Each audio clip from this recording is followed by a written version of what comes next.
Isaac, that sounds fantastic. I know a little bit more about the collegiate landscape, but you haven't told me yet how to increase my chances to get noticed. Well, here are the five big points we need to highlight. You need to focus on your academics. I cannot emphasize this enough. You have to focus on academics. We just saw that on the graph, on the previous graph. Most of the money will come from your academic scholarship, and then the athletic component, it's going to be only a complement. You have to focus on your academics. Number two, be realistic about your level of play. Think about how you want your experience to be during those 4 years you're going to be competing. Do you want to belong to a Division 1 school but be on the bench half of the time? Or maybe you want to go to a Division 3 school, be a key player, get a fantastic education, and probably have time to engage to some other extracurriculars. It's up to you what you want to get out of this experience. In order to know that, you have to do your research, not only on the academic side, but also on the athletic program. Is this school you want to attend a Division 1, Division 2, or Division 3? Do they play NAIA? How big is the roster? How can I get coaches' contact information? Are they on a winning season? Are they looking for a specific position? Those are things that you can all do on your own thanks to the internet. So do your research, do your work. Number 4, get noticed. I'm going to provide you some tips and tools here in a second on how to do that. And lastly, be proactive. That means contact the admissions people. Talk to your counselor. Your high school counselor might be of great help. Talk to them. Find ways to be found. So as promised, here are some ideas of how you can increase your chances of getting recruited. And these are honestly a must. You must have any of these or a combination of all of them. Your sports CV, your highlight reel video, and I'm going to teach you how to contact these coaches. On your sports CV or sports resume, you need to list your athletic information as well as your academic information. On the athletic side, make a list of all the teams you've played for, what position you play, if you've earned some sort of awards of honors like MVP of Gothia Cup. That would be a great example. Make sure you use timelines as well. List your events and results. Some other sports like cross country might need times, right? And events and positions. So try to tailor this document to your specific sport, knowing what coaches might be looking for. And of course, it's important to include your highlight reel video. Best if it's on a YouTube link, because that means it's just easier to share with the coaching staff. On the academic side, your graduation from high school, maybe your GPA, what's your academic status, etc.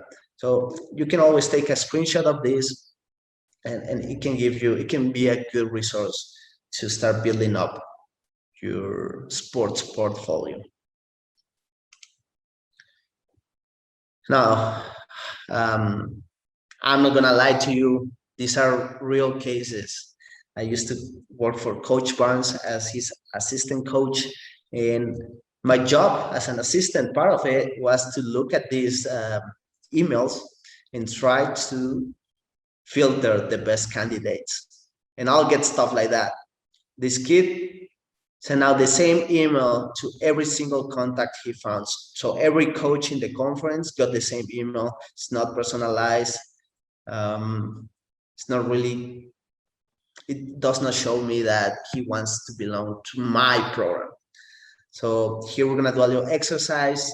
You can use the chat box and we can either type in good or bad, or if you have a little emoji, you can do a thumbs up or thumbs down. While I'm checking here the chat box, I'm gonna keep moving on the slides. So already on this slide, it's a no-go, like the Shark Tank. For that reason, all those email lists, email contacts is out. I'm seeing here on the chat, it's a couple good questions. What is the first step to apply for an athletic program? Look for the school first or look through NCAA? That's a great question. I think the best way to start your research is through the academic side.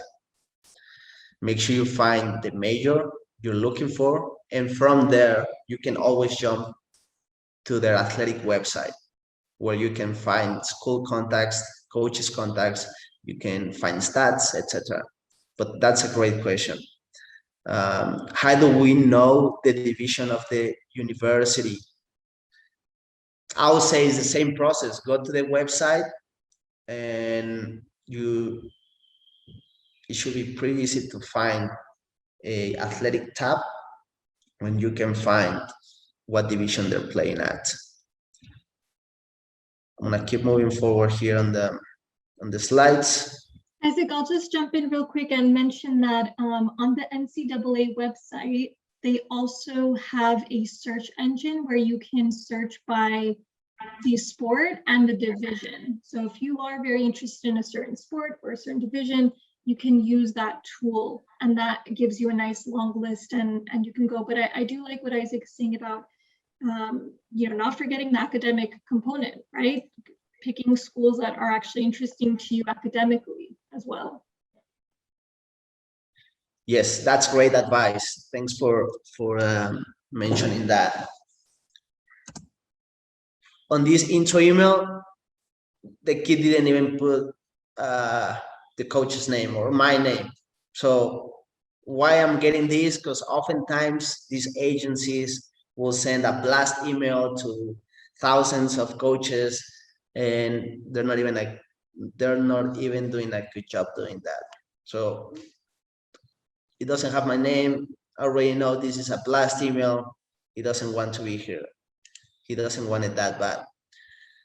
Intro email number 3. My son is currently finishing up his freshman year in England, where he plays soccer. That's how he started. So he's having his dad typing directly to the coach. I have mixed feelings about this, but for me, the kid is gonna be here on his own. I'd rather him be doing his own job, right? He should be the one emailing the coaches, not his dad. And big mistake number 2, we saw that UC San Diego has both.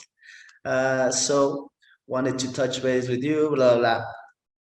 Never coach at UC San Diego. So here, it's a no-go. And actually, we got a response to that parent. Dave, if I coach it at UC San Diego, I would probably be able to help you. It's almost disrespectful to email a coach and not knowing what's the program like, what the school like, not typing the right name of the coach. So things like that, please be mindful. And here's a decent template of what you could do. Again, you can take a screenshot, and I'm just gonna highlight some key components. The right name, make sure you introduce yourself, talk a little bit about your skills and abilities. When are you graduating? If you have your GPA, perfect. Do not lie on this, be honest. Make it personal. Find a way to connect with the coach, be creative. So it seems he's doing a great job here. It seems that you have turned the Cardinals men's soccer program on the right path. And that's something I would love to be part of. On that very simple statement, I already know that he's done his research, that he wants to be part of my team, and in a way, he's been keeping up with our stats. So great job. When it comes to video, pay attention here.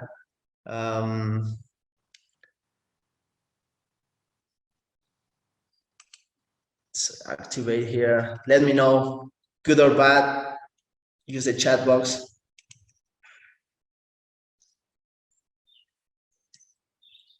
What you're observing. I'm gonna be pointing out a couple things. And the first one is coaches will spend on average less than 30 seconds observing your highlight reel video. And this cracks me up all the time with the music. Honestly, things like that, just like your music selection will tell a lot to a coach. So what suggestions would you give for good music to add on your video? What is more appropriate? I would say something that is more upbeat. Okay. It has to be respectful, so not bad words on that. And there's a lot of songs that relate to specific sports, you know, like, for example, a World Cup anthem or something like that. You can get creative here. Music will be the least of my worries, but it could, remember, you're fighting for a spot, so you better do it the right way and increase your chances. So I don't want to see people just juggling the ball. Ideally, I want to see game reel film. And he's training alone. So that's enough for me. I don't think he'll get the call. We have highlight reel video number 2. He's already providing some information right from the get-go. Number 26 in black, number 54 in red. So let's take a look. See, that's more like an upbeat music.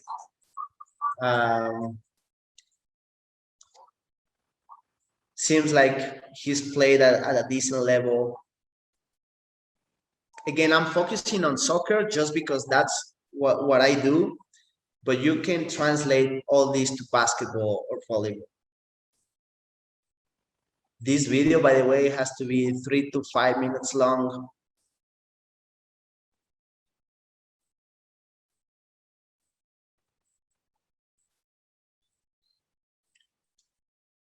I see some good actions, but I already forgot what's the number on the shirt of the kid I'm observing, and it's not really easy to identify on the video. So it's been almost a minute and I'm quite confused. There's like 6 players in red here. I don't know who we're talking about on this video. So mixed feelings on that too. I see a couple good things, but again, I think he can do a better job on the editing side. And you don't have to be an expert, but just include a couple things like this. Nice intro. He's doing a breakdown of the play.